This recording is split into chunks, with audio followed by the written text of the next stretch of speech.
I am 87 years old now. When you reach this age, time begins to feel different. The years are no longer just numbers.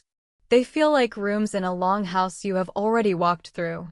Some of those rooms are filled with laughter, some with silence, and some with memories of people who are no longer here except in your thoughts. I spent most of my life in a small town in northern Wisconsin, not far from Lake Superior.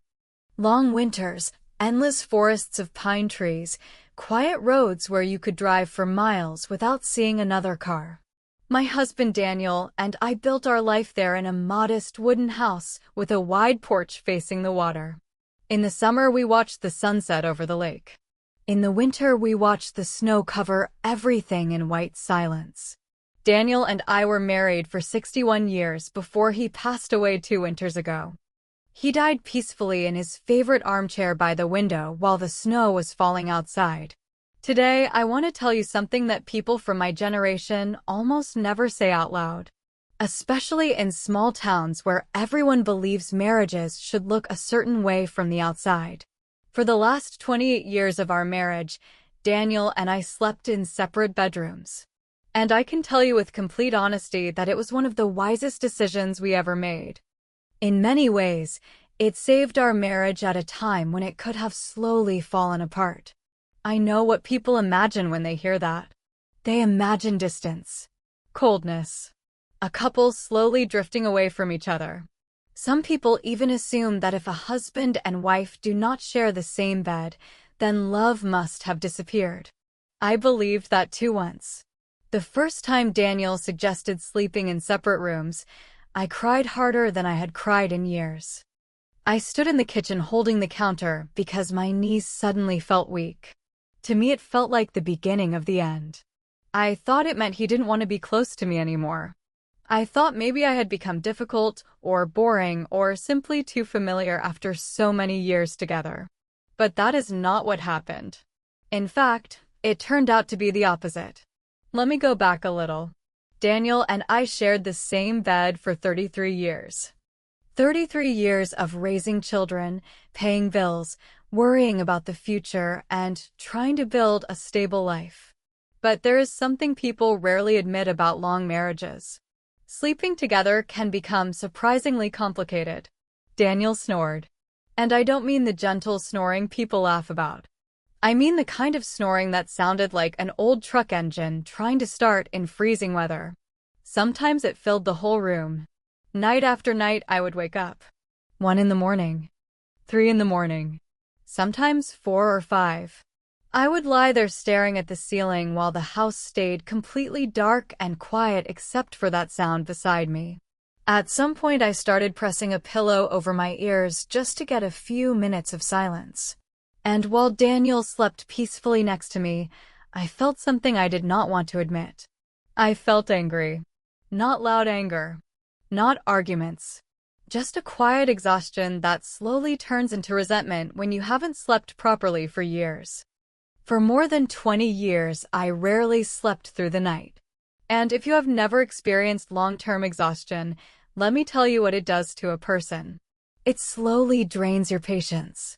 Small things begin to feel enormous. If Daniel forgot to rinse his coffee mug and left it in the sink, I reacted like it was a major problem.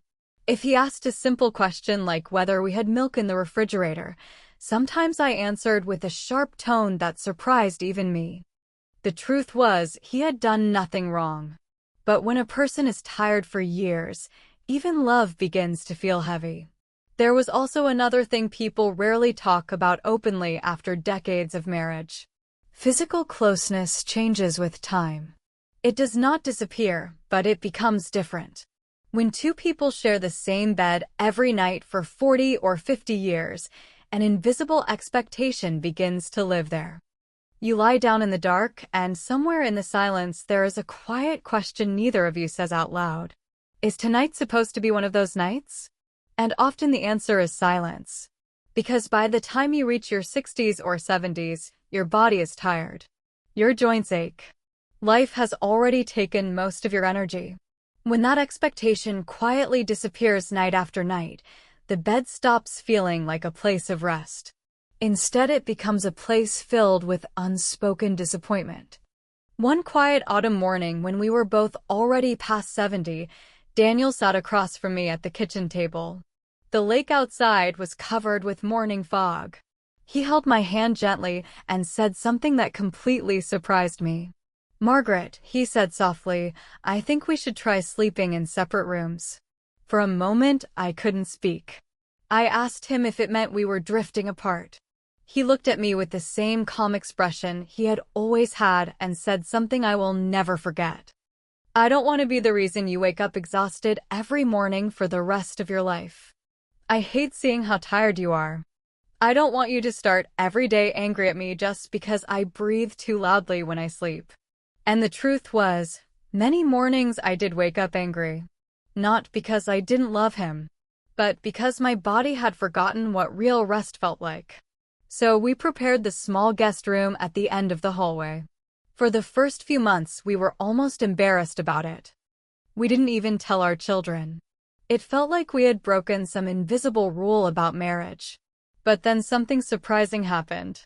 The first night I slept in my own room, I slept 8 hours without waking up once. 8 hours. When I woke up the next morning, the sunlight was coming through the window and the house was perfectly quiet. When I walked into the kitchen, Daniel was already there making breakfast. And for the first time in years, when I looked at him, I didn't feel irritation. I felt warmth. I smiled at him. And he stopped cooking and looked at me with surprise. "Margaret," he said, "you're smiling at me before your first cup of coffee. I haven't seen that in 20 years. That moment changed everything. When you finally sleep properly again, you become a different person." Our conversations became calmer. I had patience again. I listened more carefully. And something unexpected happened. Our closeness actually grew stronger. Because when you sleep in separate rooms, affection becomes a choice again. Instead of lying beside each other automatically, you begin to decide when you want to be together. Some evenings Daniel would knock gently on my door. Sometimes he leaned against the doorway with a playful smile. "Mrs. Margaret," he would say, "are visitors welcome tonight?"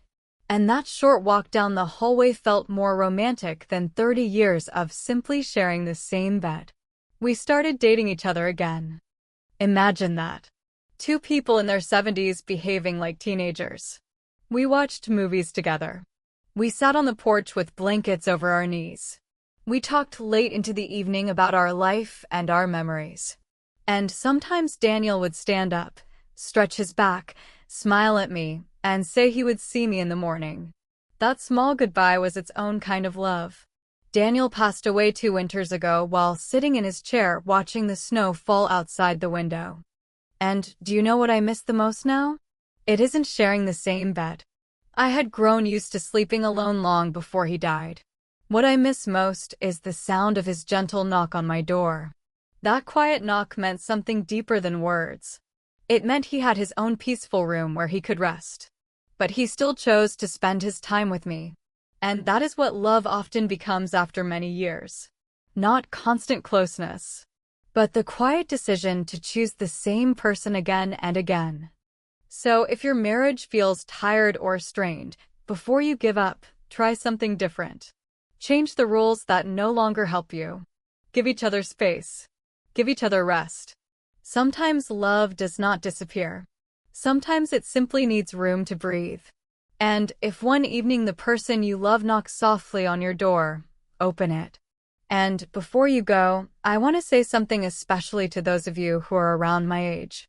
If you have lived a long life, if you have been married for decades, or if you have lost someone you loved, I would really like to hear your story. Write in the comments and tell us how many years you were married. Tell us what helped your relationship survive through time. Your experience might help someone younger understand love a little better. If this story meant something to you, please take a moment to press the like button. It helps more people discover stories like this. Subscribe to the channel if you enjoy listening to real-life stories and reflections about love, relationships, and the lessons we learn too late in life. And share this video with someone who might need to hear it today. Sometimes a simple story can help someone look at their relationship in a completely new way. Thank you for listening.